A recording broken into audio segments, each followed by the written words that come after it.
Questa mostra è stata organizzata in collaborazione con l'amministrazione comunale, il Centro Candiani in particolare e l'associazione Walter Tobagi, da un gruppo di amici, collezionisti e critici che hanno conosciuto mio padre negli anni della sua attività. Abbiamo voluto raccogliere qui, nel centenario della sua nascita, un buon numero di opere, sono circa 75 sue opere, che percorrono tutta la sua attività pittorica. Abbiamo iniziato dagli anni 30, quando si è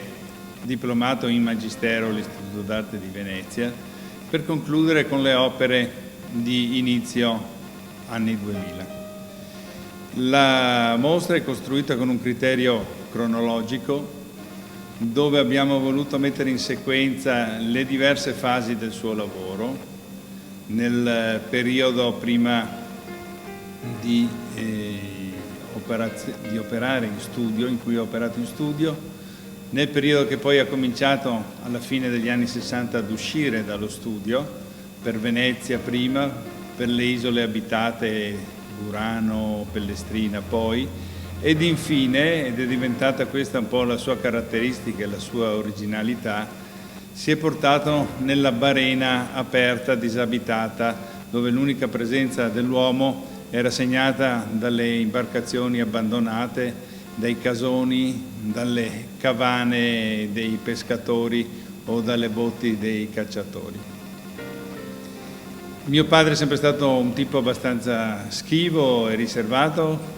e di questo, diciamo così, ne ha poi un po' pagato nei termini di riconoscimento nel grande pubblico e nella grande critica.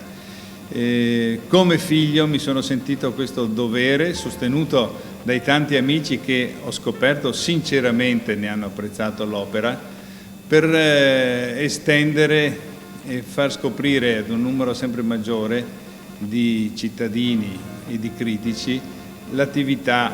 sua. Abbiamo avuto grandissima soddisfazione, grandissimi riconoscimenti di apprezzamento,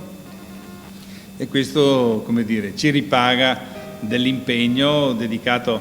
a raccogliere molte opere presso i collezionisti che le posseggono, e una ricerca anche nel suo studio. Abbiamo trovato dei materiali nascosti al fondo di cartelle e di scaffali polverosi. Il risultato ci pare molto soddisfacente, e quindi è con grande piacere che abbiamo trovato la presenza di più di 1000 visitatori in questi 15 giorni.